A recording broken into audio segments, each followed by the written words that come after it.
Hello students, we were discussing the chapter mechanical properties of solids. So in this class let us learn about Hooke's law. Okay, so Hooke's law ಹೋಗೋ ಮುಂಚೆ ನೀವು proportionality ಅಂದ್ರೆ ಏನು ಅಂತ ತಿಳ್ಕೋಬೇಕು.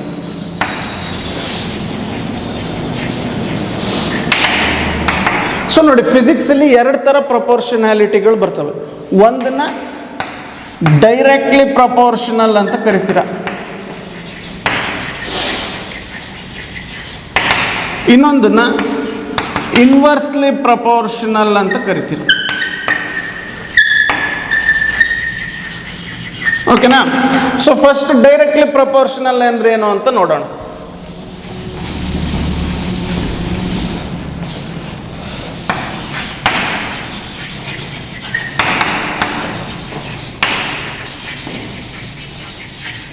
Okay, so ಈಗ ಎರಡು physical quantities consider ಮಾಡಿ. Consider two physical quantities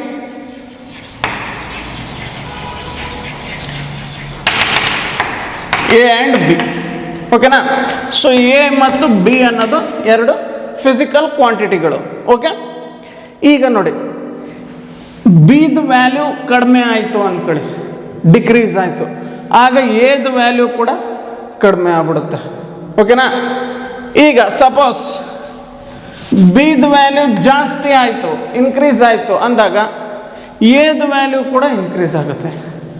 so ಇಂಥ dependency or relation between A and ಬಿನ ನಾವೇನಂತ ಕರಿತೀವಿ? ಡೈರೆಕ್ಟ್ಲಿ ಪ್ರಪೋರ್ಷನಲ್ ಅಂತ ಕರಿತೀವಿ. ಸೊ ಹೆಂಗೆ ಬರೀತೀರಾ ಈಗ? A is directly proportional to B. ಓಕೆನಾ? ಸೊ ಡೈರೆಕ್ಟ್ಲಿ ಪ್ರಪೋರ್ಷನಾಲಿಟಿ ಅಂದ್ರೆ ಏನು ನೋಡಿ, when one quantity increases the other quantity also increases, when one quantity decreases the other quantity also decreases, then those two quantities are said to be directly proportional to each other. Okay, ಇದನ್ನ ಒಂದು daily ಲೈಫಲ್ಲಿ ಒಂದು example ತಗೊಂಡು ನೋಡೋಣ. So ಇದು ನಿಮ್ಮ daily life example ಅಷ್ಟೇ, physics example ಅಲ್ಲ. ಇದು ಫಿಸಿಕ್ಸ್ ಎಕ್ಸಾಂಪಲ್ ತುಂಬ ಓದ್ತೀರಾ ನೀವು ಇನ್ನು ಫರ್ದರ್ ಕ್ಲಾಸಸ್. ಸೊ ಒಂದು ಡೈಲಿ ಲೈಫ್ ಎಕ್ಸಾಂಪಲ್ ನೋಡಿ. ಎನ್ ಅನ್ನೋದು ನಂಬರ್ ಆಫ್ ಆ್ಯಪಲ್ಸ್ ಆಗಿರಲಿ. ಸೊ ಆ್ಯಪಲ್ಸ್ ಬೈ ಮಾಡಿರ್ತೀರ ಮಾರ್ಕೆಟಲ್ಲಿ. ಸಿ ಅನ್ನೋದು ಕಾಸ್ಟ್ ಆಫ್ ಆ್ಯಪಲ್ಸ್ ಆಗಿರಲಿ. ಓಕೆನಾ? So N and C. Okay, ಈಗ ಸಪೋಸ್ ನೀವು 5 ಆ್ಯಪಲ್ ಬೈ ಮಾಡಿದ್ರಿ ಅಂದ್ಕೊಳ್ಳಿ, ಏನು 5 50 ರೂಪೀಸ್ ಕೊಟ್ರಿ ಅಂದ್ಕೊಳ್ಳಿ ಟು ದ ಶಾಪ್ ಕೀಪರ್. ಓಕೆನಾ? ಓಕೆ, ಈಗ ನನ್ನ ಆ್ಯಪಲ್ಸ್ ನಂಬರ್ ಇನ್ಕ್ರೀಸ್ ಮಾಡು. ಸೊ ಈಗ ನೀವು 10 ಆ್ಯಪಲ್ಸ್ ಬೈ ಮಾಡಿದ್ದೀರಾ, ಆಗ ಎಷ್ಟು ರೂಪೀಸ್ ಕೊಡ್ತೀರಾ ಶಾಪ್ ಕೀಪರ್ಗೆ? 100 ರೂಪೀಸ್ ಕೊಡ್ತೀರಾ. ಸಪೋಸ್ ಈಗ 20 ಆ್ಯಪಲ್ಸ್ ಬೈ ಮಾಡಿದ್ರೆ ಎಷ್ಟು ರೂಪೀಸ್ ಕೊಡ್ತೀರಾ ಶಾಪ್ ಕೀಪರ್ಗೆ? 200 ರೂಪೀಸ್ ಕೊಡ್ತೀರಾ. ಸಪೋಸ್ ಈಗ 50 ಆ್ಯಪಲ್ಸ್ ಬೈ ಮಾಡಿದ್ರೆ ಎಷ್ಟು ರೂಪೀಸ್ ಕೊಡ್ತೀರಾ ಶಾಪ್ ಕೀಪರ್ಗೆ? 500 ರೂಪೀಸ್ ಕೊಡ್ತೀರಾ. ಸೊ ನೋಡಿ, ಈಗ ನಮ್ಮ ನಂಬರ್ ಆಫ್ ಆ್ಯಪಲ್ಸ್ ಜಾಸ್ತಿ ಆಗ್ತಾ ಹೋದಂಗೆ ಕಾಸ್ಟ್ ಆಫ್ ದ ಆ್ಯಪಲ್ಲು ಜಾಸ್ತಿ ಆಗ್ತಾ ಹೋಗ್ತಾ ಇದೆ ನೋಡಿ. ಓಕೆ, ಈಗ ಸಪೋಸ್ ನಾನು ನಂಬರ್ ಆಫ್ ಆ್ಯಪಲ್ಸ್ ಡಿಕ್ರೀಸ್ ಮಾಡಿದೆ ಅನ್ಕೋ, 2 ಆ್ಯಪಲ್ಸ್ ಬೈ ಮಾಡಿದ್ರಿ ಅಂದ್ಕೊಳ್ಳಿ, ಆಗ ಎಷ್ಟು ರೂಪೀಸ್ ಕೊಡ್ತೀರಾ ಶಾಪ್ ಕೀಪರ್ಗೆ? 20 ರೂಪೀಸ್ ಕೊಡ್ತೀರಾ ಅಷ್ಟೇ. ಸೊ ನಮ್ಮ ನಂಬರ್ ಆಫ್ ಆ್ಯಪಲ್ಸ್ ಕಮ್ಮಿ ಆಯಿತು, ಆಗ ಕಾಸ್ಟ್ ಆಫ್ ಆ್ಯಪಲ್ಸು ಕಮ್ಮಿ ಆಯಿತು. ಸೊ ಈ ಥರ ರಿಲೇಷನ್ನೇ ನಾವೇನಂತ ಕರಿತೀವಿ? ಡೈರೆಕ್ಟ್ಲಿ ಪ್ರಪೋರ್ಷನಲ್ ಅಂತ. ಸೊ ಏನಂತ ಕರಿಬೇಕಾಗ? C is directly proportional to N. Okay, so ಹೆಂಗೆ ಬರೀತೀರಾ ಇದನ್ನ? C is directly proportional to n. That is, cost of apples is directly proportional to the number of apples. Okay? So ಇದನ್ನೇ ಈಗ mathematically ಬರೆಯೋದಾದ್ರೆ ಆಗ ಹೆಂಗೆ ಬರೀತೀರಾ ನೋಡಿ? C proportional to n. So ಇದನ್ನ proportionality symbol ಅಂತ ಕರಿತೀರ.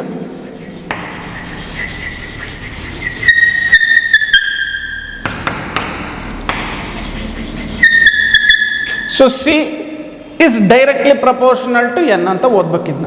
ಇದೇನಿದು? ಪ್ರಪೋರ್ಷನಾಲಿಟಿದು ಸಿಂಬಲ್ ಇದು. ಓಕೆನಾ? ಸೊ ಡೈರೆಕ್ಟ್ಲಿ ಪ್ರಪೋರ್ಷನಲ್ಲೇ ಅಂತ ಹೆಂಗೆ ಗೊತ್ತಾಗುತ್ತೆ ಅಂದರೆ ಅವೆರಡು ಫೇಸ್ ಟು ಫೇಸ್ ಇರ್ತಾವೆ ನೋಡಿ. ಸಿ ಇಲ್ಲಿದ್ರೆ ಅದ್ರ ಮುಂದೆನೇ ಎನ್ ಇರುತ್ತೆ. ಆಗ ನೀವು ಅರ್ಥ ಮಾಡ್ಕೋಬೇಕು C is directly proportional to N ಅಂತ. ಇದು ಜಸ್ಟ್ ಪ್ರಪೋರ್ಷನಾಲಿಟಿ ಸಿಂಬಲ್. ಸೊ ನೀವೇನನ್ನು ಓದ್ಬೋದು ಇದನ್ನ ಸಿ ಪ್ರಪೋರ್ಷನಲ್ ಟು ಎನ್. ಆಗ ನಾನು ಕೇಳ್ತೀರ ಸರ್ ಡೈರೆಕ್ಟ್ಲಿ ಪ್ರಪೋರ್ಷನಲ್ ಅಂತ ಹೆಂಗೆ ಗೊತ್ತಾಯ್ತು ಸರ್? ಅವೆರಡು ಒಂದ್ರ ಮುಂದೆ ಒಂದಿರ್ತವೆ. ಅಥವಾ ಇನ್ನೊಂದು ರೀತಿಯಲ್ಲಿ ಹೇಳೋದಾದ್ರೆ ಅವೆರಡು ನ್ಯೂಮರೇಟರಲ್ಲೇ ಇರ್ತವೆ ಅಂತಲೂ ಹೇಳ್ಬೋದು. ಓಕೆನಾ? ಸೊ ಇದನ್ನ ಹೆಂಗೆ ಓದ್ತೀರಾ? C is directly proportional to N. So ತಿಳ್ಕೊಳ್ಳಿ, ಡೈರೆಕ್ಟ್ಲಿ ಪ್ರಪೋರ್ಷನಲ್ ಇದ್ದಾಗ ಅವು ಒಂದ್ರನ್ನ ಇನ್ನೊಂದು ಫೇಸ್ ಮಾಡುತ್ತೆ, ದ ಟೂ ಕ್ವಾಂಟಿಟೀಸ್. ಓಕೆ, ಈಗ suppose A is directly proportional to B ಅಂದರೆ ಹೆಂಗೆ ಬರೀತೀರಾ?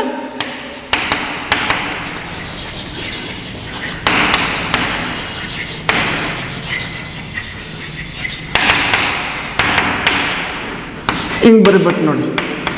ಸೊ ಇದು proportionality symbol A and B. So ಇದನ್ನ ಹೆಂಗೆ ಓದ್ಬೇಕು ನೀವು? A is directly proportional to B. So directly proportional ಅಂತ ಹೆಂಗೆ ಗೊತ್ತಾಯ್ತು? ಎ ಮುಂದೆನೇ ಬಿ ಇದೆ, ಆ ಥರ.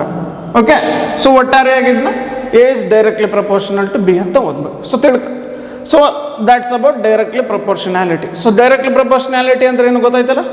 when one quantity decreases the other also decreases, when one quantity increases the other also increases. Okay, ಈಗ ಇನ್ನೊಂದು ರೀತಿಯ ಪ್ರಪೋರ್ಷನಾಲಿಟಿ ಇದೆ ಫಿಸಿಕ್ಸಲ್ಲಿ.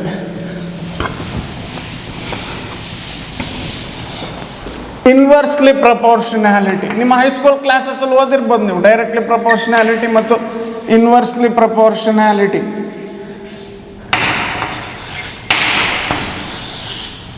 Okay, so consider two quantities X and Y. Consider two quantities X and Y. ಓಕೆನಾ? ಎರಡು quantities consider ಮಾಡಿ, X ಮತ್ತು Y. So ಯಾವಾಗ X and Y are inversely proportional to each other ಅಂತ ಹೇಳ್ಬೋದು ನೋಡಿ. ಈಗ ಸಪೋಸ್ ನಿಮ್ಮ ವೈ ಜಾಸ್ತಿ ಆದಾಗ ಎಕ್ಸ್ ಏನಾದ್ರು ಕಮ್ಮಿ ಆಗ್ಬಿಟ್ರೆ, ಅರ್ಥ ಆಯ್ತಲ್ಲ? ಸಪೋಸ್ ಈಗ ನಿಮ್ಮ ವೈ ಕಮ್ಮಿ ಆಯಿತು ಅಂದ್ಕೊಳ್ಳಿ, ಆಗ ಎಕ್ಸ್ ಜಾಸ್ತಿ ಆಗ್ಬಿಟ್ರೆ ರಿವರ್ಸ್. ಇದನ್ನೇ ಇನ್ವರ್ಸ್ಲಿ ಪ್ರಪೋರ್ಷನಾಲಿಟಿ ಅಂತ ಕರೆಯೋದು. ಸೊ ಆಗ ನೀವು ಹೆಂಗೆ ಬರೀತೀರಾಗ? X is inversely proportional to Y ಅಂತ ಬರಿಬೇಕು. ಓಕೆನಾ? ಸೊ ಇನ್ವರ್ಸ್ಲಿ ಪ್ರಪೋರ್ಷನಾಲಿಟಿ ಅಂದರೆ ಇಷ್ಟೇ. when one quantity decreases the other increases, when one quantity increases the other decreases. So this is called inversely proportionality. So ಹಂಗಾರೆ ಹೆಂಗೆ ಬರೀತೀರಾ? ಹಂಗಾರೆ ನೀವೀಗ ಮ್ಯಾಥಮ್ಯಾಟಿಕಲಿ ಇನ್ವರ್ಸ್ಲಿ ಪ್ರಪೋರ್ಷನಾಲಿಟಿನ ವರ್ಡ್ಸಲ್ಲಿ ಬರೆದ್ರಿ, X is inversely proportional to Y. ಈಗ ಅದೇ ಮ್ಯಾಥಮ್ಯಾಟಿಕಲಿ ಬರೆಯೋದಾದ್ರೆ ಎಕ್ಸ್ ಈ ಪ್ರಪೋರ್ಷನಾಲಿಟಿ ಸಿಂಬಲ್ 1/y ಬರಿಬೇಕು ನೋಡಿ. X this proportionality symbol 1/y. So ಇದನ್ನ ಹೆಂಗೆ ಓದ್ತೀರಾ ನೀವೀಗ? X is inversely proportional to Y ಅಂತ ಓದ್ತೀರಾ. ಸೊ ಅರ್ಥ ಮಾಡ್ಕೊಳ್ಳಿ, ಇನ್ವರ್ಸ್ಲಿ ಪ್ರಪೋರ್ಷನಲ್ ಅಂದರೆ ರೈಟ್ ಹ್ಯಾಂಡ್ ಸೈಡಲ್ಲಿ 1/something ಇರುತ್ತೆ. ಓಕೆನಾ? So that is called inversely proportional. ಎರಡು ಫೇಸ್ ಟು ಫೇಸ್ ಇದ್ರೆ ಆಗ ಇದು A is directly proportional to B. Okay, ಈಗ ಇನ್ವರ್ಸ್ಲಿ ಪ್ರಪೋರ್ಷನಲ್ ಇದ್ದಾಗ X this proportionality symbol and 1/y. ಇದರ ಅರ್ಥ X is inversely proportional to Y. So inversely proportionality ಇದ್ದಾಗ ಒಂದು ಕ್ವಾಂಟಿಟಿ ನ್ಯೂಮರೇಟ್ರಲ್ಲಿ ಇರುತ್ತೆ, ಇನ್ನೊಂದು ಕ್ವಾಂಟಿಟಿ ಡಿನಾಮಿನೇಟ್ರಲ್ಲಿ ಇರುತ್ತೆ, ತಿಳ್ಕೊಂಬಿಡಿ. ಓಕೆನಾ? ಸೊ ಆಗ ಹೆಂಗೆ ಓದ್ತೀರಾ ಇದನ್ನ? X is inversely proportional to Y ಅಂತ ಓದಬೇಕು. ಸೊ ಓಕೆ, ನೀವೀಗ ಎರಡು ಪ್ರಪೋರ್ಷನಾಲಿಟಿಗಳ ಬಗ್ಗೆ ತಿಳ್ಕೊಂಡ್ರಿ. ಒಂದು directly proportionality,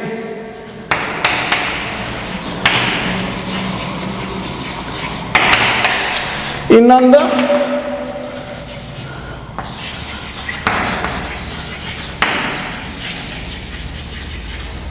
okay. So directly proportionality ಹೆಂಗೆ ಬರೀತೀರಾ? A is directly proportional to B. Suppose two quantity inversely proportional ಇದ್ದು ಅಂದರೆ A X proportional to 1/y ಬರೆದ್ರೆ ಇದನ್ನ X is inversely proportional to Y ಅಂತ ಹೇಳೋದು. ಓಕೆನಾ? ಸೊ ಸಪೋಸ್ ನಾನೀಗ ಈ ಪ್ರಪೋರ್ಷನಾಲಿಟಿ ರಿಮೂವ್ ಮಾಡಿದೆ ಅಂದ್ಕೊಳ್ಳಿ. ಸೊ ಎಲ್ಲೇ ನೀವು ಪ್ರಪೋರ್ಷನಾಲಿಟಿನ ರಿಮೂವ್ ಮಾಡಿದ್ರೆ you should replace it by N is equal to and a constant of proportionality. ಓಕೆನಾ? ಸೊ ನೋಡಿ, ಈಗ ಈ ಪ್ರಪೋರ್ಷನಾಲಿಟಿ ತೆಗೆದ್ರೆ ನಾನೇನು ರಿಪ್ಲೇಸ್ ಮಾಡಬೇಕು, ಇದ್ರ ಬದಲು is equal to and constant of proportionality replace ಮಾಡಬೇಕು. So A directly proportional to ಬಿನ ಹೆಂಗೆ ಬರೀತೀರ ನೋಡಿ, A is equal to K into B ಅಂತ ಬರಿಬೇಕು. ಹಂಗಾರೆ what is K? K is a constant of proportionality. ಅರ್ಥ ಆಯ್ತಲ್ಲ? ಸೊ ಈಗ ಇಲ್ಲಿ ಪ್ರಪೋರ್ಷನ್ಯಾಲಿಟಿ ಬಿಡಿಸಿದ್ರಿ ಅನ್ಕೊಳ್ಳಿ, ಆಗ you should replace it by K X is equal to K into 1/y. Okay, so in this case it is the constant of proportionality. So how can you write K? ಈಗ ಕೆನ ಹೆಂಗೆ ಬರಿಬೋದು ನೋಡಿ, a/b ಅಂತ ಬರಿಬೋದು. ಇಲ್ಲಿ ಕೆನ ಹೆಂಗೆ ಬರಿಬೋದು, XY ಅಂತ ಬರಿಬೋದು. ಓಕೆನಾ? ಮತ್ತೆ ನಮ್ಮ ಆ್ಯಪಲ್ದು ಎಕ್ಸಾಂಪಲ್ ತಗೊಳ್ಳಿ. ಸೊ ಸಿ ಅನ್ನೋದು ಕಾಸ್ಟ್ ಆಫ್ ಆ್ಯಪಲ್ಸ್, ಎನ್ ಅನ್ನೋದು ನಂಬರ್ ಆಫ್ ಆ್ಯಪಲ್ಸ್. ಓಕೆನಾ? ಸೊ ಈಗ ನಿಮ್ಮ ನಂಬರ್ ಆಫ್ ಆ್ಯಪಲ್ಸ್ 5 ಇದ್ದಾಗ ಕಾಸ್ಟ್ ಆಫ್ ಆ್ಯಪಲ್ ಎಷ್ಟಿತ್ತು? 50 ರೂಪೀಸ್ ಇತ್ತು. ನಂಬರ್ ಆಫ್ ಆ್ಯಪಲ್ಸ್ 10 ಇದ್ದಾಗ ಕಾಸ್ಟ್ ಆಫ್ ಆ್ಯಪಲ್ಸ್ 100 ರೂಪೀಸ್ ಇತ್ತು. ನಂಬರ್ ಆಫ್ ಆ್ಯಪಲ್ಸ್ 20 ಇದ್ದಾಗ ಕಾಸ್ಟ್ ಆಫ್ ಆ್ಯಪಲ್ಸ್ ಎಷ್ಟಿತ್ತು? 200 ಇತ್ತು. ಓಕೆ, ಸೊ ಈಗ ಅದನ್ನೇನಂತ ಬರೆದ್ರಿ, C directly proportional to N ಅಂತ ಬರೆದ್ರಿ. ಸೊ ಈಗ ಪ್ರಪೋರ್ಷನ್ಯಾಲಿಟಿ ಬಿಡಿಸಿ ಒಂದು ಕಾನ್ಸ್ಟೆಂಟ್ ಆಫ್ ಪ್ರಪೋರ್ಷನ್ಯಾಲಿಟಿನ ಇಂಟ್ರೊಡ್ಯೂಸ್ ಮಾಡ್ತೀನಿ. ಸೊ ಈ ಕಾನ್ಸ್ಟೆಂಟ್ ಆಫ್ ಪ್ರಪೋರ್ಷನ್ಯಾಲಿಟಿ ಏನಕ್ಕೆ ಸಮ? ಡೈರೆಕ್ಟ್ಲಿ ಪ್ರಪೋರ್ಷನಲ್ ಇದ್ದಾಗ a/b, ಇನ್ವರ್ಸ್ಲಿ ಇದ್ದಾಗ XY. ಸೊ ಇಲ್ಲಿ ಕೂಡ ಏನಾಗುತ್ತೆ, ಸಿ ಎನ್ ಈ ಕಡೆ ಕಳಿಸಿ, ಸೊ C/n ಆಯಿತು. ಓಕೆನಾ? ಸೊ ಈಗಿದ್ರೆ ವ್ಯಾಲ್ಯೂ ಎಷ್ಟು ಕಂಡುಹಿಡಿಯೋಣ ನಮ್ಮ ಆ್ಯಪಲ್ ಎಕ್ಸಾಂಪಲ್ಗೆ. ಸೊ ಯಾವ್ದಾದ್ರು ಒಂದು ಪೇರ್ ತಗೊಳ್ಳಿ, ಇಷ್ಟರಲ್ಲಿ ಯಾವ್ದಾದ್ರು ಒಂದು ಕೇಸ್. ಸೊ ಈಗ 20 ಆ್ಯಪಲ್ಸ್ ತಗೊಂಡಿದ್ರೆ ಎಷ್ಟು ದುಡ್ಡು ಕೊಡ್ತಿದೆ? 200 ರೂಪೀಸ್ ಕೊಡ್ತಾ ಇದ್ದೆ. ಸೊ ಸಿ ಎಷ್ಟು ಬರೀ? 200 ಬರೀರಿ. ನಂಬರ್ ಆಫ್ ಆ್ಯಪಲ್ಸ್ ಎಷ್ಟು? 20. ಸೊ 10 ಸಿಕ್ತು ನೋಡಿ. ಸೊ ಈ 10 ಕಾನ್ಸ್ಟೆಂಟ್ ಆಫ್ ಪ್ರಪೋರ್ಷನ್ಯಾಲಿಟಿ. ಓಕೆನಾ? ಸೊ ಇದೇನು ಹೇಳುತ್ತೆ ನೋಡಿ, 10 ಅನ್ನೋದು it tells price of each apple ಅಲ್ವಾ? ಒಂದು ಆ್ಯಪಲಿನ ಬೆಲೆ 10. ಓಕೆ, ಸೊ ನಮ್ಮ ಕಾನ್ಸ್ಟೆಂಟ್ ಆಫ್ ಪ್ರಪೋರ್ಷನ್ಯಾಲಿಟಿ ಏನು ಮಾಡುತ್ತೆ ಅಂದರೆ, it links between 2 physical quantities numerically. So ಈಗ ನೋಡಿ, ಎ ಆ್ಯಂಡ್ ಬಿ ಎರಡು ಫಿಸಿಕಲ್ ಕ್ವಾಂಟಿಟಿ. ಎದೇನೋ ನಂಬರ್ಗಳಿರ್ತವೆ, ಬಿದೇನೋ ಬೇರೆ ನಂಬರ್ಸ್ ಅಥವಾ ವ್ಯಾಲ್ಯೂಗಳಿರ್ತವೆ. ಬಟ್ ಅವುಗಳ ಮಧ್ಯೆ ಒಂದು ರಿಲೇಷನ್ ಇದೆ. ಬಿ ಇನ್ಕ್ರೀಸ್ ಆದರೆ ಎ ಕೂಡ ಇನ್ಕ್ರೀಸ್ ಆಗ್ತಿದೆ, ಬಿ ಡಿಕ್ರೀಸ್ ಆದರೆ ಎ ಕೂಡ ಡಿಕ್ರೀಸ್ ಆಗ್ತಾ ಇದೆ. ಎಲ್ಲಿ? ಡೈರೆಕ್ಟ್ಲಿ ಪ್ರಪೋರ್ಷನಲ್ ಕೇಸಲ್ಲಿ. ಓಕೆನಾ? ಬಟ್ ಅವುಗಳನ್ನ ಮ್ಯಾಥಮ್ಯಾಟಿಕಲಿ ಹೆಂಗೆ ಎಕ್ಸ್ಪ್ರೆಸ್ ಮಾಡ್ತೀರಾ? The relation between A and B. So ಆಗ ನೀನು ಈ ಪ್ರಪೋರ್ಷನ್ಯಾಲಿಟಿ ತೆಗೆದು is equal to and constant ಹಾಕಲೇಬೇಕು. ಸೊ ಈ ಕೆ ಅನ್ನೋದು ಕಾನ್ಸ್ಟೆಂಟ್ ಆಫ್ ಪ್ರಪೋರ್ಷನ್ಯಾಲಿಟಿ. ಓಕೆನಾ? ಇದೇ ನಮ್ಮ ಇವೆರಡು ವ್ಯಾಲ್ಯೂಗಳನ್ನ ಲಿಂಕ್ ಮಾಡೋದು, ಬ್ರಿಡ್ಜ್ ಮಾಡೋದು. Okay, so this is very important in physics. ಯಾಕಂದರೆ ನೀವು ಫಿಸಿಕ್ಸಲ್ಲಿ ಎಷ್ಟೊಂದು ಕ್ವಾಂಟಿಟೀಸ್ ಡೀಲ್ ಮಾಡ್ತಾ ಇರ್ತೀರ. ಪ್ರತಿಯೊಂದು ಕ್ವಾಂಟಿಟಿಗೆ ಅವುಗಳದ್ದೇ ಆದ ವ್ಯಾಲ್ಯೂಗಳಿರ್ತವೆ, ಬಟ್ ಅವುಗಳ ಮಧ್ಯೆ ಏನೋ ರಿಲೇಷನ್ ಇರುತ್ತೆ. ಸೊ ಅವುಗಳನ್ನು ಮ್ಯಾಥಮ್ಯಾಟಿಕಲಿ ಎಕ್ಸ್ಪ್ರೆಸ್ ಮಾಡಬೇಕು ಅಂದರೆ ನಿನಗೆ ಕಾನ್ಸ್ಟೆಂಟ್ ಆಫ್ ಪ್ರಪೋರ್ಷನ್ಯಾಲಿಟಿ ಬೇಕೇ ಬೇಕು. ಆ ಕಾನ್ಸ್ಟೆಂಟ್ ಆಫ್ ಪ್ರಪೋರ್ಷನ್ಯಾಲಿಟಿ ಅವೆರಡು ಬೇರೆ ಬೇರೆ ವ್ಯಾಲ್ಯೂಗಳನ್ನ ಲಿಂಕ್ ಮಾಡುತ್ತೆ ಅಲ್ವಾ? ಸೊ ಇಲ್ಲಿ ನೋಡಿ, ಈಗ ನಮ್ಮ ಕಾಸ್ಟ್ ಆಫ್ ಆ್ಯಪಲ್ಗೂ ಮತ್ತು ನಂಬರ್ ಆಫ್ ಆ್ಯಪಲ್ಸ್ಗೂ ಇದ್ದಂಥ ಕಾನ್ಸ್ಟೆಂಟ್ ಆಫ್ ಪ್ರಪೋರ್ಷನ್ಯಾಲಿಟಿ ಏನದು? 10. ಅದೇ ಪ್ರೈಸ್ ಆಫ್ ಈಚ್ ಆ್ಯಪಲ್ ಅಲ್ವಾ? ಅದೇ ಲಿಂಕ್ ಮಾಡಿದ್ದು ನೋಡಿ. ನಮ್ಮ ನಂಬರ್ ಆಫ್ ಆ್ಯಪಲ್ಸ್ಗೂ ಕಾಸ್ಟ್ ಆಫ್ ಆ್ಯಪಲ್ಸ್ಗೂ ಲಿಂಕ್ ಮಾಡಿದ್ದೆ ಅದು ನಂಬರ್ ನೋಡಿ, 10 ಅನ್ನೋದು ಅಲ್ವಾ? So like this. So to summarise, ನೀವೆಲ್ಲೇ ಕಾನ್ಸ್ಟೆಂಟ್ ಆಫ್ ನೀವೆಲ್ಲೇ ಪ್ರಪೋರ್ಷನ್ಯಾಲಿಟಿ ಸಿಂಬಲ್ನ ತೆಗಿಬೇಕು ಅಂದರೆ you should replace it by N is equal to and constant of proportionality. Okay, so that constant of proportionality acts as a link between those two quantities. Okay, so that's about directly proportionality and inversely proportionality. So ಈಗ ಒಂದು last point. So last point ಏನು ಅಂದರೆ, so suppose A is directly proportional to B ಅಂದರೆ ಹೆಂಗೆ ಬರೀತೀರಾ? Okay, A is inversely proportional X is inversely proportional to Y ಅಂದರೆ ಹೆಂಗೆ ಬರೀತೀರಾ? ಈ ಥರ ಬರೀತೀರಾ. ಓಕೆನಾ? ಸೊ ನಿಮ್ಮ NCERT ಬುಕ್ಸಲ್ಲಿ ನೋಡ್ಬೋದು, ಸೊ ಡೈರೆಕ್ಟ್ಲಿ ಪ್ರಪೋರ್ಷನ್ಯಾಲಿಟಿ ಇದ್ದಾಗ ಅವರು ಆ ಡೈರೆಕ್ಟ್ಲಿ ಅನ್ನೋದನ್ನ ರೀಪ್ಲೇಸ್ ಮಾಡಿಬಿಡ್ತಾರೆ. ಸೊ ಇದನ್ನ ಸಿಂಪ್ಲಿ ನಾವು ಇನ್ನೊಂದು ರೀತಿ ಬರೆಯೋದಾದ್ರೆ ಹಿಂಗೆ ಬರಿಬೋದು, A is proportional to B ಅಂತ.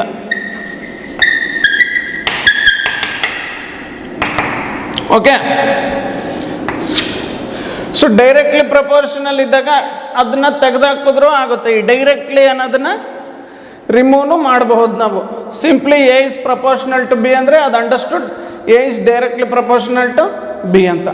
ಬಟ್ ಇನ್ವರ್ಸ್ಲಿ ಇದ್ದಾಗ ಹೇಳಲೇಬೇಕು, ಅಲ್ಲಿ ಏನು ತೆಗೆದಾಕೋದೆಲ್ಲ ಇಲ್ಲ. ಇನ್ವರ್ಸ್ಲಿ ಇದ್ದಾಗ ದೇ ಶುಡ್ ಟೆಲ್.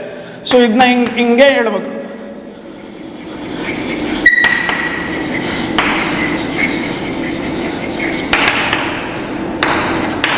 ಓಕೆನಾ?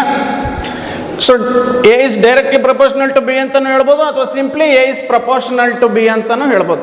A is proportional to B ಅಂದರೆ ಅದು understood A is directly proportional to B ಅಂತಾನೆ. ಓಕೆನಾ? But X is inversely proportional to Y ಇದ್ದಾಗ ಅದನ್ನ ಇನ್ನೇನು ಬೇರೆ ಥರ ಹೇಳೋಕ್ಕಾಗಲ್ಲ, ಇನ್ವರ್ಸ್ಲಿ ಅನ್ನೋದನ್ನ ಹೇಳಲೇಬೇಕು. Okay, so that's about directly and inversely proportionalities.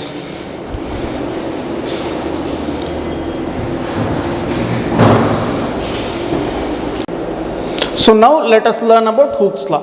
So Hooke's law ಏನು ಹೇಳುತ್ತೆ ನೋಡಿ, for small ಡಿಫಾರ್ಮೇಷನ್ಸ್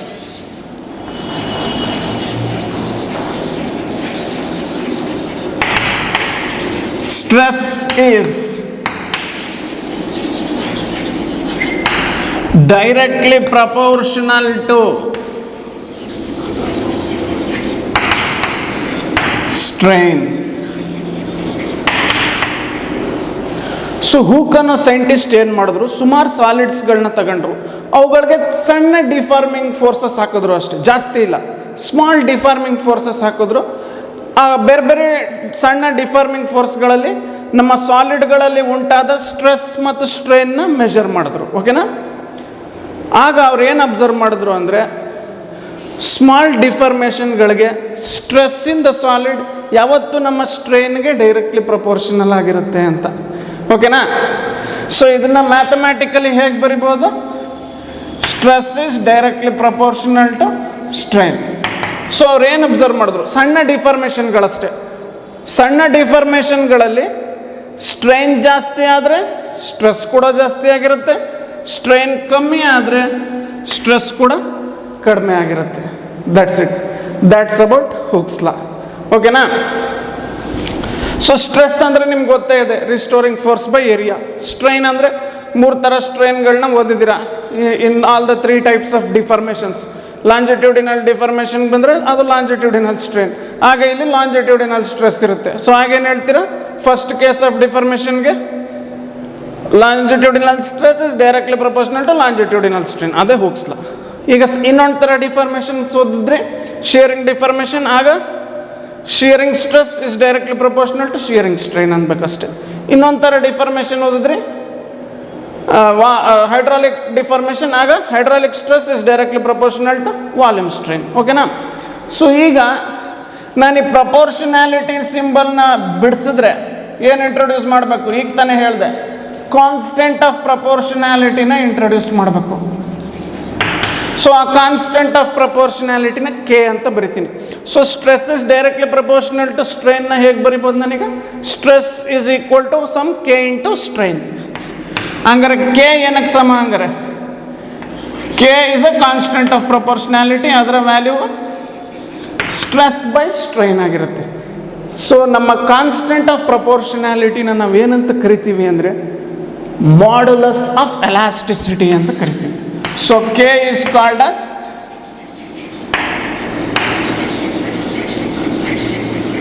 modulus of elasticity. ಓಕೆನಾ? So K is a constant of proportionality and it is called modulus of elasticity. Okay? So what is Hooke's law? For small deformation, ಸಣ್ಣ ಡಿಫಾರ್ಮೇಷನ್ಗಳಿಗೆ stress is directly proportional to strain. Okay? So stress by strain is a constant and it is called modulus of elasticity. So ಇದು important 2 mark question for your board examination. State and explain Hooke's law ಅಂತಾರೆ, ಇಷ್ಟು ಬರೆದ್ರೆ ಸಾಕು. Okay, note it down.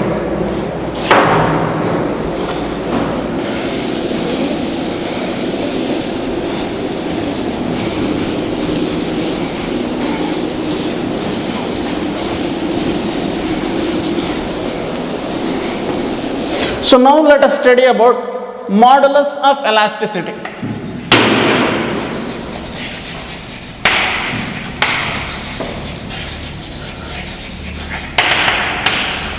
ಓಕೆನಾ? So ನಾವು 3 ಥರ ಡಿಫಾರ್ಮೇಷನ್ಗಳನ್ನ ಓದಿದ್ವಿ in the last classes. What are those? ಒಂದು ಲಾಂಜಿಟ್ಯೂಡಿನಲ್ ಡಿಫಾರ್ಮೇಷನ್, ಇನ್ನೊಂದು ಶಿಯರಿಂಗ್ ಡಿಫಾರ್ಮೇಷನ್, ಇನ್ನೊಂದು ಹೈಡ್ರಾಲಿಕ್ ಡಿಫಾರ್ಮೇಷನ್. ಓಕೆನಾ? ಸೊ ಮೊದಲನೇ ಕೇಸ್ ನೋಡೋಣ. ಈಗ ಲಾಂಜಿಟ್ಯೂಡಿನಲ್ ಡಿಫಾರ್ಮೇಷನ್ ಅಲ್ಲಿ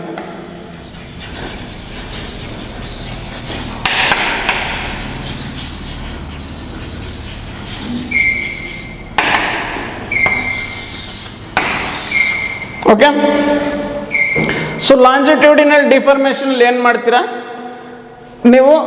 ನಿಮ್ಮ ವಸ್ತು ಲೀನಿಯರ್ ಆಗಿರುತ್ತೆ, ಉದ್ದಕ್ಕಿರುತ್ತೆ. ಆ ವಸ್ತುವಿನ ಏರಿಯಾ ಆಫ್ ಕ್ರಾಸ್ ಸೆಕ್ಷನ್ಗೆ ಪರ್ಪೆಂಡಿಕ್ಯುಲರ್ ಆಗಿ ಡಿಫಾರ್ಮಿಂಗ್ ಫೋರ್ಸ್ ಹಾಕ್ತೀರಾ. ಓಕೆನಾ? ಅದರಿಂದ ನಮ್ಮ ವಸ್ತುವಿದು ಲೆಂತ್ ಜಾಸ್ತಿ ಆಗುತ್ತೆ ಅಥವಾ ಕಮ್ಮಿ ಆಗುತ್ತೆ. ಓಕೆನಾ? ಸೊ ಅಲ್ಲಿ ಕ್ರಿಯೇಟ್ ಆದಂತಹ ರಿಸ್ಟೋರಿಂಗ್ ಫೋರ್ಸ್ ಬೈ ಏರಿಯಾ ಮಾಡಿದಾಗ ನಿಮ್ಗೆ ಏನು ಸಿಕ್ತು?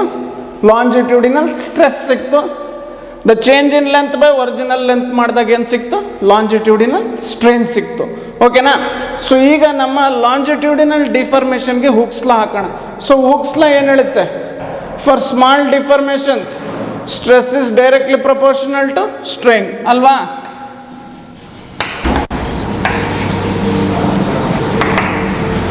ಓಕೆ. ಸೊ ಇದನ್ನ ನಾನು ಹೆಂಗೆ ಬರಿಬೋದು ನೋಡಿ. ಈಗ ಹುಕ್ಸ್ ಲಾ ಇದು ಸಣ್ಣ ಡಿಫಾರ್ಮೇಷನ್ಗಳಿಗೆ ಸ್ಟ್ರೆಸ್ ಮತ್ತು ಸ್ಟ್ರೈನು ಡೈರೆಕ್ಟ್ಲಿ ಪ್ರಪೋರ್ಷನಲ್ ಅಂತ. ಈಗ ಅದೇ ಹುಕ್ಸ್ ಲಾನ ನಾನು ಲಾಂಜಿಟ್ಯೂಡಿನಲ್ ಡಿಫಾರ್ಮೇಷನ್ಗೆ ಹಾಕ್ತಾ ಇದ್ದೀನಿ. ಸೊ ಹೆಂಗೆ ಬರಿಬೋದು ನಾನೀಗ? Longitudinal stress is directly proportional to longitudinal strain ಅಂತ ಬರಿಬೋದಲ್ವಾ? ಅದು ಸಣ್ಣ ಡಿಫಾರ್ಮೇಷನ್ಗಳೇ ಆಗಿರಬೇಕು, ಸಣ್ಣ longitudinal ಡಿಫಾರ್ಮೇಷನ್ಗಳಾಗಿರಬೇಕು.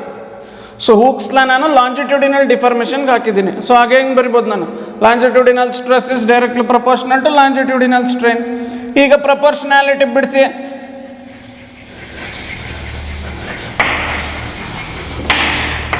ಏನಾಯ್ತಿದು? Some constant into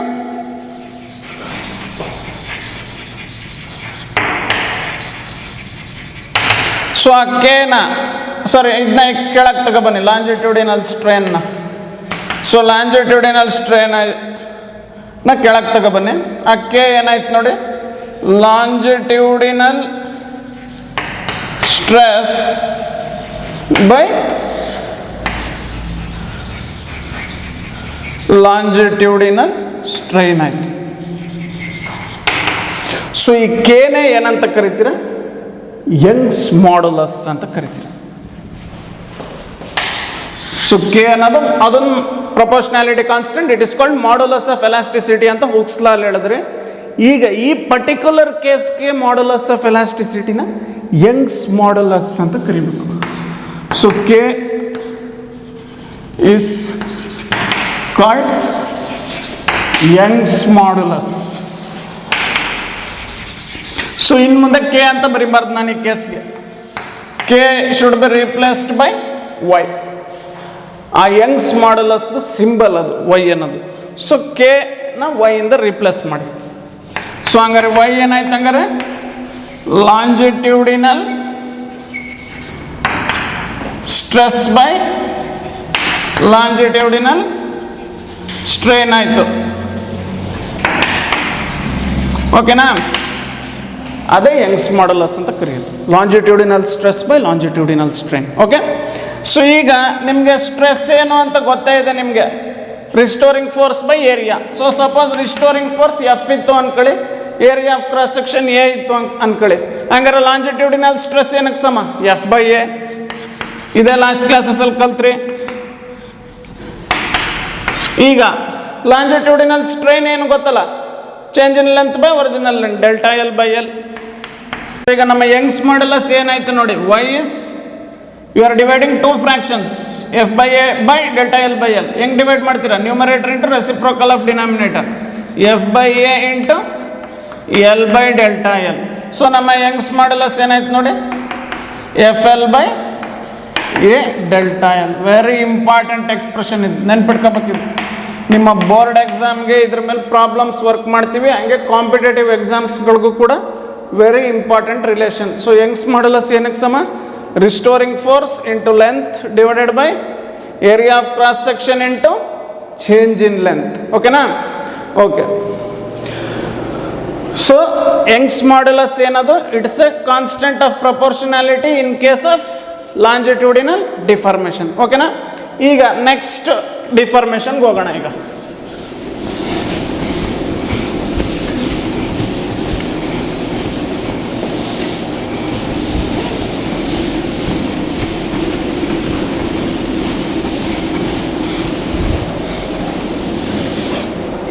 so second type of deformation ಯಾವ್ದು ಕಲ್ತಿದ್ದು ನೀವು? ಶಿಯರಿಂಗ್ ಡಿಫಾರ್ಮೇಷನ್ ಅಲ್ವಾ? ಸೊ ಇಲ್ಲಿಗೊಂದು ಸ್ಮಾಲ್ ಫಿಗರ್ ಬರೆದು ಬಿಡ್ತೀನಿ. ಸೊ ಶಿಯರಿಂಗ್ ಡಿಫಾರ್ಮೇಷನಲ್ಲಿ ನಿಮ್ಮ ಹತ್ರ ಒಂದು ಸಿಲಿಂಡ್ರ್ ಇತ್ತು. ಆ ಸಿಲಿಂಡ್ರದು ಏರಿಯಾ ಆಫ್ ಕ್ರಾಸ್ ಸೆಕ್ಷನ್ಗೆ ನಾರ್ಮಲ್ ಆಗಿ ಫೋರ್ಸ್, ಪ್ಯಾರಲಲ್ ಆಗಿ ಫೋರ್ಸ್ ಹಾಕಿದ್ರೆ ಆಗ ನಿಮ್ಮ ಸಿಲಿಂಡ್ರ್ ಏನಾಯಿತು? ಇಟ್ ಅಂಡರ್ಗಾನ್ ಎ ಶಿಯರ್ ಅಂತ ಕರಿತೀರ. ಸೊ ಇದು ನಿಮ್ಮ ಡಿಫಾರ್ಮಿಂಗ್ ಫೋರ್ಸ್, ಅಷ್ಟೇ equal and opposite restoring force. ಓಕೆನಾ? ಇದು area of cross section A, ಇದು ನಿಮ್ಮ length of the cylinder. So ಎರಡು ಫೇಸ್ಗಳು ಎಷ್ಟು ಡಿಸ್ಪ್ಲೇಸ್ ಆದವು ಅದನ್ನೇ ಏನಂತ ಕರಿತೀರಾ? The relative displacement of one face with respect to other, ಅದನ್ನೇ ಡೆಲ್ಟಾ ಎಕ್ಸ್ ಅಂತ ಕರೆದಿದ್ದು. ಓಕೆನಾ? ಸೊ ಓಕೆ, ಇದು ನಿಮ್ಮ length of the cylinder L. So ಇದು ನಿಮ್ಮ ಎಲ್. ಓಕೆ. ಸೊ ಇದೇ angle of shear. Angle of shear ಅಂದ್ರೇನು?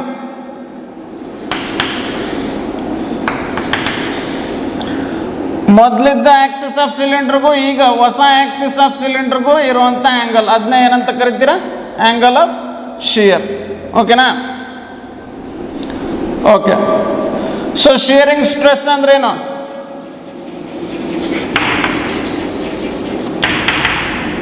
ಮಾಮೂಲಿ restoring force by area, F A ಅನ್ಕೊಬಿಡ್ತೀನಿ ರಿಸ್ಟೋರಿಂಗ್ ಫೋರ್ಸ್ನ. ಅದೇ shearing stress is restoring force by area. Okay. Shearing strain ಏನು?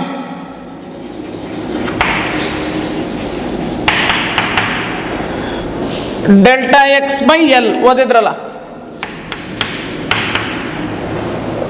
Okay. So ಈಗ ನಮ್ಮ ಹುಕ್ಸ್ ಲಾ ಹಾಕಿ ಶಿಯರಿಂಗ್ ಡಿಫಾರ್ಮೇಷನ್ಗೆ. ಸೊ ಹುಕ್ಸ್ ಲಾ ಏನು ಹೇಳುತ್ತೆ? For small deformations stress is directly proportional to strain. ಈಗ ಶಿಯರಿಂಗ್ ಡಿಫಾರ್ಮೇಷನ್ಗೆ ಹುಕ್ಸ್ ಲಾ ಹಾಕಿ, ಇಲ್ಲಿ ಬಂದಂಥ ಸ್ಟ್ರೆಸ್ ಯಾವುದು?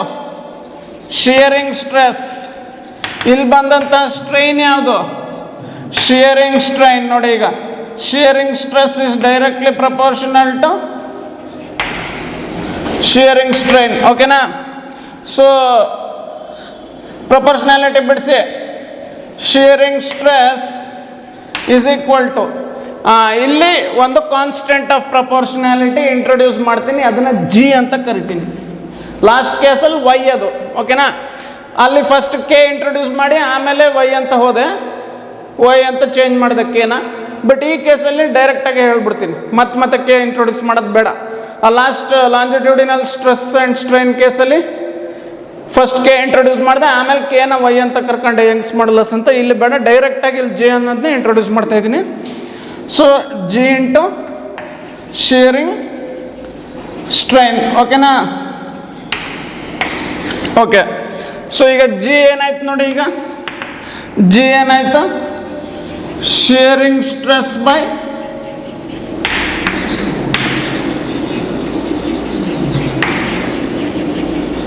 Shearing strain. ಓಕೆ, ಸೊ ಈ ಜಿನ ಏನಂತ ಕರಿತೀರಾ? ಇದು ಕೂಡ ಮಾಡ್ಯುಲಸ್ ಆಫ್ ಎಲಾಸ್ಟಿಸಿಟಿನೇ, ಅದರ ಹೆಸರು shear modulus. So G is called as shear modulus. ಅರ್ಥ ಆಯ್ತಲ್ಲ? ಸೊ ಇದು ಯಾವಾಗ ಬರುತ್ತೆ? ಶಿಯರಿಂಗ್ ಡಿಫಾರ್ಮೇಷನ್ ಅಲ್ಲಿ ನಿಮಗೆ ಸಿಗೋ ಮಾಡ್ಯುಲಸ್ ಆಫ್ ಎಲಾಸ್ಟಿಸಿಟಿ ಯಾವುದು? Shear modulus. Okay okay, so shear modulus expression ನೋಡೋಣ. ಶಿಯರಿಂಗ್ ಸ್ಟ್ರೆಸ್ ಗೊತ್ತಲ್ಲ, force by area. F restoring by A ಅಂತನಾರು ಅನ್ಕೊಳ್ಳಿ, ಅಥವಾ ಸಿಂಪ್ಲಿ ಎಫ್ ಬೈ ಎ ಅಂತ ಬರೆದ್ರೂ ಆಗುತ್ತೆ, ನಿಮ್ಮ ಇಷ್ಟ. ಸೊ ಎಫ್ ಬೈ ಎ ಅಂದರೆ F restoring force, A area. G shearing strain ಏನು? Delta X by L study ಮಾಡಿದ್ರಿ ಆಲ್ರೆಡಿ. ಸೊ ಈಗ ಜಿನ ನಾನು ಹೆಂಗೆ ಬರಿಬೋದು ಹಂಗಾರೆ? F by A into L by delta X. ಈಗ ಏನಾಯ್ತು ನೋಡಿ, ನಮ್ಮ rigidity modulus F L by shear modulus ಏನಾಯ್ತು ನೋಡಿ, F L by A delta X. ಓಕೆನಾ? So this is the expression for shear modulus. Very important for your competitive exams. ಇದು ನೋಡಿ, ತುಂಬ ಇಂಪಾರ್ಟೆಂಟ್. ಇದು ಬೋರ್ಡ್ ಎಕ್ಸಾಮ್ ಮೇಲೂ ಇದ್ರ ಮೇಲೆ ಪ್ರಾಬ್ಲಮ್ಸ್ ಬರುತ್ತೆ, ಹಾಗೆ ಕಾಂಪಿಟೇಟಿವ್ ಎಕ್ಸಾಮ್ಸ್ಗೂ ಕೂಡ ಇದು ತುಂಬ important relation. So shear modulus ಏನಕ್ಕೆ ಸಮ? F restoring force into length of the object, A area of cross section of the object where you are applying the tangential force, delta X is the relative displacement between the two faces of the object. Okay, so ಇನ್ನು ಮುಗ್ದಿಲ್ಲ ಇಲ್ಲಿ. ಇದು ಒಂದು expression ಆಯಿತು. ನೀವು last ಕ್ಲಾಸಲ್ಲಿ ಓದಿದ್ರೆ shearing strain ಏನಕ್ಕೆ ಸಮ? Usually the deformation is very small ಅಲ್ವಾ? ಸೊ ಆಗ ಶಿಯರಿಂಗ್ ಸ್ಟ್ರೈನ್ ಏನಕ್ಕೆ ಸಮ ಅಂತ ಓದಿದ್ರೆ, ಶಿಯರಿಂಗ್ ಸ್ಟ್ರೈನ್ ಅನ್ನೋದು ಏನಕ್ಕೆ ಸಮ? ಆಂಗಲ್ ಆಫ್ ಶಿಯರ್ಗೆ ಸಮ, ಟೀಟಾಗೆ. Shearing strain delta X by L ಅಂತಲೂ ಹೇಳ್ಬೋದು. ಅದು ಈ ಟೀಟಾ ಅಷ್ಟೇ ಬರುತ್ತೆ ಅದು. But theta should be in radian, S I ಯೂನಿಟಲ್ಲಿ ಇರ್ಬೇಕು ಟೀಟಾ, ಅದು important. So shearing strain delta X by L ನೀನು ಮಾಡಿದ್ರೆ ಅದು ಟೀಟಾಗೆ ಸಮ ಆಗಿರುತ್ತೆ. ಸೊ ಹಂಗಾರೆ ನನ್ನ ಎಕ್ಸ್ಪ್ರೆಷನ್ ಏನಾಯ್ತು ನೋಡು, ಈಗ ಜಿಗೆ ರಿಸ್ಟೋರಿಂಗ್ ಫೋರ್ಸು ಇಲ್ಲಿ ಬರಿತಾ ಇದ್ದೀನಿ ಬೈ ಈ ಡೆಲ್ಟಾ ಎಕ್ಸ್ ಬೈ ಎಲ್, ಅದೇ ಶಿಯರಿಂಗ್ ಸ್ಟ್ರೈನ್ ಅದೇನಕ್ಕೆ ಸಮ? ಆ್ಯಂಗಲ್ ಆಫ್ ಶಿಯರ್ಗೂ ಸಮ ಅಲ್ಲ. ಸೊ ಏನಾಯ್ತು ನೋಡಿ ಈಗ ಬೈ ಎ ಟೀಟಾ. ಇದು ಆಲ್ಟರ್ನೇಟ್ ಎಕ್ಸ್ಪ್ರೆಷನ್. ಇದು ಶಿಯರ್ ಮಾಡ್ಯುಲಸ್ಗೆ ಆಲ್ಟರ್ನೇಟ್ ಎಕ್ಸ್ಪ್ರೆಷನ್. ಸೊ ಎರಡು ಎಕ್ಸ್ಪ್ರೆಷನ್ನ ನೋಟ್ ಡೌನ್ ಮಾಡ್ಕೊಳ್ಳಿ. Very important for your board exam problems and competitive exams. So ಇಷ್ಟು ನೋಟ್ ಡೌನ್ ಮಾಡಿ. ಈ ಫಿಗರ್ ಏನು ಬೇಡ, ಯಾಕಂದರೆ ಫಿಗರ್ ಆಲ್ರೆಡಿ ನೋಟ್ ಡೌನ್ ಮಾಡಿರ್ತೀರ ಶಿಯರ್ ಡಿಫಾರ್ಮೇಷನ್ ಓದಿದಾಗ. ಇಲ್ಲಿ ಶಿಯರ್ ಮಾಡ್ಯುಲಸ್ಗೆ ಬೇಕಾದಂತಹ ರಿಲೇಷನ್ಸ್ ಇವು, ಇಷ್ಟು ನೋಟ್ ಡೌನ್ ಮಾಡಿ ಇಲ್ಲಿಂದ. Okay, so next the third type of deformation ಯಾವುದದು?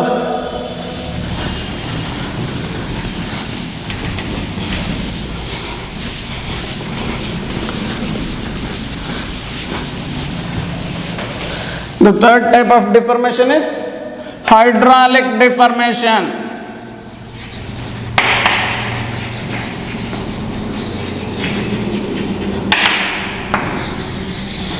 ಸೊ ಹೈಡ್ರಾಲಿಕ್ ಡಿಫಾರ್ಮೇಷನ್ ಅಲ್ಲಿ ಏನು ಮಾಡ್ತೀರಾ? ಒಂದು ಸಾಲಿಡ್ಗೆ ಎಲ್ಲ ಕಡೆಯಿಂದ ನಾರ್ಮಲ್ ಫೋರ್ಸ್ ಹಾಕಬೇಕು. ಸೊ ಇದು ನಾವು ಪ್ರಾಕ್ಟಿಕಲಿ ಮಾಡೋದು ಭಾರಿ ಕಷ್ಟ. ಬಟ್ ಯಾರು ಮಾಡ್ತಾರೆ ಇದನ್ನ? ಲಿಕ್ವಿಡ್ಗಳು ಮಾಡ್ತೇವೆ. ಸೊ ನೀನು ಒಂದು ಲಿಕ್ವಿಡ್ನ ಸಾಲಿಡ್ ಒಳಗೆ ಒಂದು ಸಾಲಿಡ್ನ ಲಿಕ್ವಿಡ್ ಒಳಗೆ ಮುಳುಗಿಸ್ಬಿಟ್ರೆ ಆ ಲಿಕ್ವಿಡೇ ಅದನ್ನು ಸಾಲಿಡಿನ ಎಲ್ಲ ಸರ್ಫೇಸ್ಗಳ ಮೇಲೆ ನಾರ್ಮಲ್ ಫೋರ್ಸೇ ಹಾಕ್ಬಿಡುತ್ತೆ. ನೀವು ನೋಡಿ, ಒಂದು ಸಾಲಿಡ್ನ ಲಿಕ್ವಿಡ್ ಒಳಗೆ ಮುಳುಗಿಸಿದ್ದೀನಿ. ಸ್ಪಿಯರ್ ಅನ್ಕೊಳ್ಳಿ. Our solid was of the shape of sphere. ನಮ್ಮ ಹತ್ರ ಒಂದು ಸಾಲಿಡ್ ಇತ್ತು, ಅದು ಸ್ಪಿಯರ್ ಶೇಪಲ್ಲಿತ್ತು, ಅದರ ವಾಲ್ಯೂಮ್ ವಿ ಇತ್ತು. ಓಕೆನಾ? ಅದನ್ನ ಒಂದು ಲಿಕ್ವಿಡ್ ಒಳಗೆ ಮುಳುಗಿಸಿದ್ದೀರಾ. ಸೊ ನಮ್ಮ ಲಿಕ್ವಿಡ್ ಏನು ಮಾಡುತ್ತೆ ನೋಡಿ, ಆ ಸ್ಪಿಯರ್ ಮೇಲೆ ಸಣ್ಣ ಸಣ್ಣ ಏರಿಯಾಗಳು ತಗೊಳ್ಳಿ, ಆ ಸ್ಪಿಯರ್ ಸರ್ಫೇಸ್ ಮೇಲೆ ಅವೆಲ್ಲ ಏರಿಯಾಗಳಿಗೆ ನಮ್ಮ ಲಿಕ್ವಿಡ್ ನಾರ್ಮಲ್ ಆಗಿ ಫೋರ್ಸ್ ಹಾಕಿರುತ್ತೆ. ಇಲ್ಲಿ ಬಂದರೆ ಇಲ್ಲೂ ನಾರ್ಮಲ್ ಆಗಿ ಫೋರ್ಸ್ ಹಾಕಿರುತ್ತೆ, ಇಲ್ಲಿ ಬಂದರೆ ಇಲ್ಲೂ ನಾರ್ಮಲ್ ಆಗಿ ಫೋರ್ಸ್ ಹಾಕಿರುತ್ತೆ. ಸೊ ನಮ್ಮ ಲಿಕ್ವಿಡು ನಮ್ಮ ಸಾಲಿಡ್ದಿನ ಎಲ್ಲ ಭಾಗಗಳ ಮೇಲೆ ನಾರ್ಮಲ್ ಆಗಿ ಫೋರ್ಸ್ ಹಾಕುತ್ತೆ. ಸೊ ಇದರ ಕಾರಣ ನಮ್ಮ ಸಾಲಿಡ್ ಏನಾಗುತ್ತೆ, ಕಂಪ್ರೆಸ್ ಆಗ್ಬಿಡುತ್ತೆ ಎಲ್ಲ ಕಡೆಯಿಂದ, ಅದರ ವಾಲ್ಯೂಮ್ ಕಮ್ಮಿ ಆಗ್ಬಿಡುತ್ತೆ. ನೋಡಿ, ಮುಂಚೆ ಸಾಲಿಡ್ ಇಷ್ಟೊಂದಿತ್ತು, ಇಷ್ಟಿತ್ತು, ಇಷ್ಟು, ಈಗ ಇಷ್ಟೇ ಆಗೋಯ್ತು ನೋಡಿ ಈಗ. ಓಕೆನಾ? ಸೊ ಚೇಂಜ್ ಇನ್ ವಾಲ್ಯೂಮ್ ಎಷ್ಟಿರಲಿ, change in volume delta V ಇರಲಿ, ಇನಿಷಿಯಲ್ ವಾಲ್ಯೂಮ್ ವಿ ಇರಲಿ, final volume V minus delta V. Okay, ಅದು ಗೊತ್ತೇ ಇದೆ. ಇದು ಡಿಫಾರ್ಮಿಂಗ್ ಫೋರ್ಸ್ ಇರಲಿ, ಎಫ್ ಡಿಫಾರ್ಮಿಂಗ್. ಇದೆಲ್ಲ ಒಟ್ಟಾರೆಯಾಗಿ ಇವೆಲ್ಲ ಸೇರಿ ಒಟ್ಟಾರೆಯಾಗಿ ಹೊರಗಡೆಯಿಂದ ಬರ್ತಿರೋದಿಲ್ಲ. ರಿಸ್ಟೋರಿಂಗ್ ಫೋರ್ಸ್ ಅಷ್ಟೇ ಕ್ರಿಯೇಟ್ ಆಗಿದೆ ನೋಡಿ.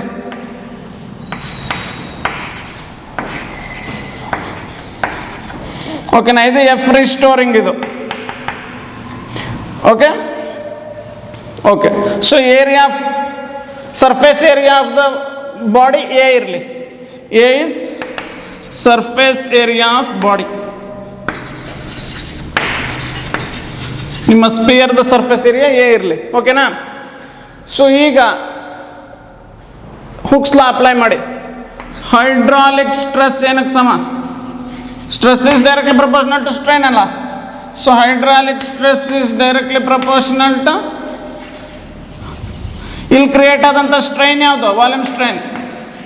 Volume strain. ಓಕೆ. ಸೊ ಈ ಪ್ರಪೋರ್ಷನಾಲಿಟಿ ಬಿಡಿಸಿ ಈಗ. So hydraulic stress is equal to, so ಇಲ್ಲಿ ಒಂದು ಕಾನ್ಸ್ಟೆಂಟ್ ಆಫ್ ಪ್ರಪೋರ್ಷನಾಲಿಟಿ ಇಂಟ್ರೊಡ್ಯೂಸ್ ಮಾಡ್ತೀನಿ, ಅದನ್ನೇ ನೀವು ಕ್ಯಾಪಿಟಲ್ ಬಿ ಅಂತ ಕರಿತೀರಾ. ಅದರ ಹೆಸರು ಬಲ್ಕ್ ಮಾಡ್ಯುಲಸ್. ಓಕೆನಾ? So hydraulic stress is equal to bulk modulus into volume strain. So B ಅನ್ನೋದೇನು? Bulk modulus. ಫಸ್ಟ್ ಕೇಸಲ್ಲಿ ಏನು ಬಂತು? Young's modulus Y. ಸೆಕೆಂಡ್ ಕೇಸಲ್ಲಿ ಜಿ ಶಿಯರ್ ಮಾಡ್ಯುಲಸ್. ಥರ್ಡ್ ಕೇಸಲ್ಲಿ ಬರ್ತಾ ಇರೋದು ಕ್ಯಾಪಿಟಲ್ ಬಿ, ಅದನ್ನ ಬಲ್ಕ್ ಮಾಡ್ಯುಲಸ್ ಅಂತ ಕರಿತೀರ. ಸೊ ಬಲ್ಕ್ ಮಾಡ್ಯುಲಸ್ ಏನಕ್ಕೆ ಸಮ ಹಂಗಾರೆ? Hydraulic stress by volume strain.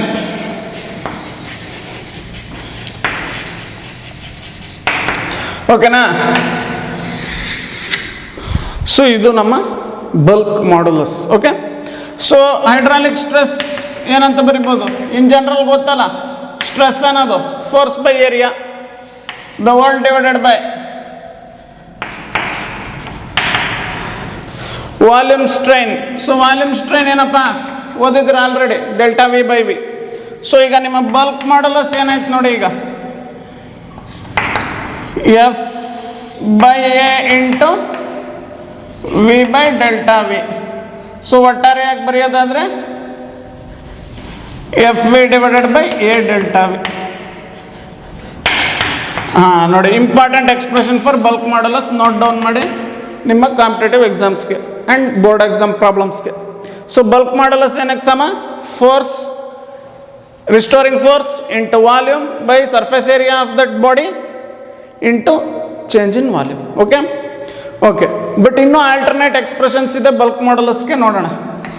So ನಾನು ಕ್ಲಾಸ್ ಮಾಡುವಾಗ ಹೇಳಿದೆ, ವಾಲ್ಯೂಮ್ ಡಿಫಾರ್ಮೇಷನ್ ಮಾಡುವಾಗ ಕೊನೆಯಲ್ಲಿ ಹೇಳಿದೆ ಏನಂತ, ನಮ್ಮ ರಿಸ್ಟೋರಿಂಗ್ ಫೋರ್ಸ್ ಇದೆಯಲ್ಲ, ಇದು ಅದೇ ಹೈಡ್ರಾಲಿಕ್ ಸ್ಟ್ರೆಸ್, ಅದೇನಕ್ಕೆ ಸಮ ಇರುತ್ತೆ ಅಂದರೆ is negative of the pressure of the fluid ಅಲ್ವಾ. ನೋಡಿ, ಇಲ್ಲಿ ಒಳಗಡೆ ಹೈಡ್ರಾಲಿಕ್ ಸ್ಟ್ರೆಸ್ ಜನರೇಟ್ ಆಗಿದೆ, ಅರ್ಥ ಆಯ್ತಲ್ಲ, ಅದು ಫ್ಲೂಯಿಡ್ ನಿಮ್ಮ ಬಾಡಿ ಮೇಲೆ ಆಗ್ತಾರ ಪ್ರೆಷರ್ಗೆ ನೆಗೆಟಿವ್ ಆಗಿರುತ್ತೆ. ನೆಕ್ಸ್ಟ್ ಚಾಪ್ಟ್ರಲ್ಲಿ ಡೀಟೇಲ್ ಆಗಿ ಓದ್ತೀರ ಏನು ಫ್ಲೂಯಿಡ್ ಪ್ರೆಷರ್ ಅಂದರೆ. So always hydraulic stress is negative of the fluid pressure. ಯಾಕೆ ಹೇಳಿ? ಫ್ಲೂಯಿಡ್ ಈ ಥರ ಪ್ರೆಷರ್ ಆಗ್ತಾ ಇರೋದು ನಮ್ಮ ಬಾಡಿ ಮೇಲೆ, ಹೈಡ್ರಾಲಿಕ್ ಸ್ಟ್ರೆಸ್ ಹಿಂಗೆ ಕ್ರಿಯೇಟ್ ಆಗಿರೋದಲ್ಲ, ಉಲ್ಟಾ ಅಲ್ವಾ. ಸೊ ಎಫ್ ಬೈ ಎ ಅದೇ ನಮ್ಮ ಹೈಡ್ರಾಲಿಕ್ ಸ್ಟ್ರೆಸ್ ಏನಕ್ಕೆ ಸಮ ನೋಡಿ? Negative of fluid pressure. P ಅನ್ನೋದು fluid pressure or liquid pressure ಅಂತೀವಿ. ಸೊ ಈಗ ಏನಾಯ್ತು ನೋಡಿ, ನಮ್ಮ ಬಲ್ಕ್ ಮಾಡ್ಯುಲಸ್ ಹೆಂಗೆ ಬರಿಬೋದು? ಈಗ ಈ ಹೈಡ್ರಾಲಿಕ್ ಸ್ಟ್ರೆಸ್ ಅಲ್ವಾ ಇದು, ಹೈಡ್ರಾಲಿಕ್ ಸ್ಟ್ರೆಸ್ನ ನಾನು ಹೆಂಗೆ ಬರಿಬೋದು ಈಗ ಮೈನಸ್ ಆಫ್ ಫ್ಲೂಯಿಡ್ ಪ್ರೆಷರ್ ಅಂತ ಬರಿಬೋದಾ? ಯಾಕಂದರೆ ನಿಮ್ಮ ರಿಸ್ಟೋರಿಂಗ್ ಫೋರ್ಸು ಫ್ಲೂಯಿಡ್ ಆಗ್ತಾ ಇರೋದು ಈ ಥರ ನೋಡಿ, ಫೋರ್ಸು ಬಾಡಿ ಮೇಲೆ ರಿಸ್ಟೋರಿಂಗ್ ಫೋರ್ಸ್ ಹಿಂಗೆ ಕ್ರಿಯೇಟ್ ಆಗಿರೋದು. ಸೊ ಫ್ಲೂಯಿಡ್ ಆಗ್ತಾ ಇರೋ ಫೋರ್ಸ್ ಬೈ ಏರಿಯಾ ಮಾಡಿದ್ರೆ ಅದು fluid pressure, restoring force by area ಮಾಡಿದ್ರೆ ಹೈಡ್ರಾಲಿಕ್ ಸ್ಟ್ರೆಸ್. ಅವೆರಡು ಒಂದಕ್ಕೊಂದು ಆಪೋಸಿಟ್ ಅಲ್ಲ. ಹೈಡ್ರಾಲಿಕ್ ಸ್ಟ್ರೆಸ್ ಈ ಥರ ಕ್ರಿಯೇಟ್ ಆಗಿರೋದು ಬಾಡಿಲಿ, ಫ್ಲೂಯಿಡ್ ಪ್ರೆಷರ್ ಈ ಥರ ಬರ್ತಾ ಇರೋದು. So hydraulic stress is minus of fluid pressure. Okay, so P ಅನ್ನೋದು ಫ್ಲೂಯಿಡ್ ಪ್ರೆಷರ್. ಈಗ ನಮ್ಮ ಬಲ್ಕ್ ಮಾಡ್ಯುಲಸ್ನ ನಾನು ಹೆಂಗೆ ಬರಿಬೋದು ನೋಡಿ, ಹಂಗಾರೆ minus P by delta V by V. So ನನ್ನ ಬಲ್ಕ್ ಮಾಡ್ಯುಲಸ್ ಏನಾಯಿತು minus P V by delta V. ನೋಡಿ ಇದು ಇನ್ನೊಂದು ಎಕ್ಸ್ಪ್ರೆಷನ್ ನೋಡಿ ಬಲ್ಕ್ ಮಾಡ್ಯುಲಸ್. ಇದು ಕೂಡ very very important for competitive exams. ಈ ರಿಲೇಷನ್ ನೋಡಿ ತುಂಬ ಇಂಪಾರ್ಟೆಂಟ್. ಇದು ಓಕೆ, ಇದು ಅದಕ್ಕಿಂತ ಇದು important. So bulk modulus is equal to minus of liquid pressure or fluid pressure into volume of the body by change in volume. So ಇದು ಇನ್ನೊಂದು expression. Okay, so that's about bulk modulus. ಓಕೆನಾ? So ಈಗ ನಾವು 3 type of ಡಿಫಾರ್ಮೇಷನ್ಗಳಲ್ಲಿ 3 ಥರ modulus of ಎಲಾಸ್ಟಿಸಿಟಿಗಳನ್ನ study ಮಾಡಿದ್ವಿ. So first ಯಾವುದದು?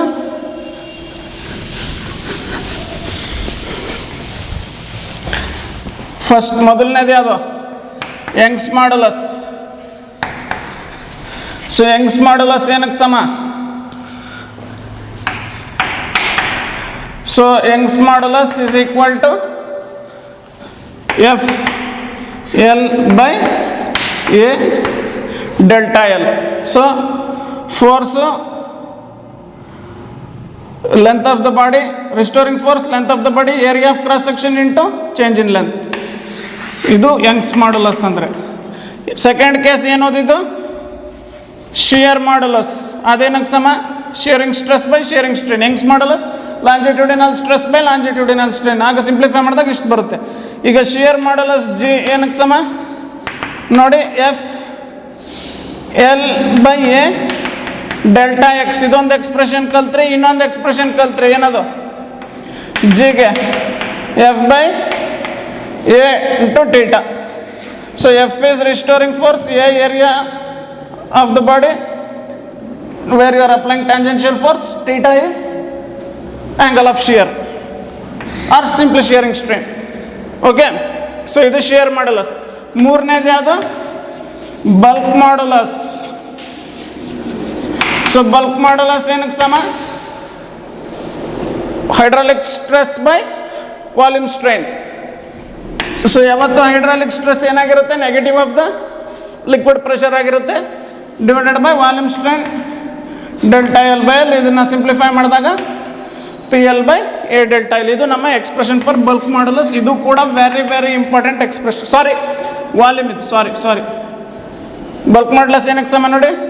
Hydraulic stress by volume strain. So ಇದು ಮೇಲೋಯ್ತು.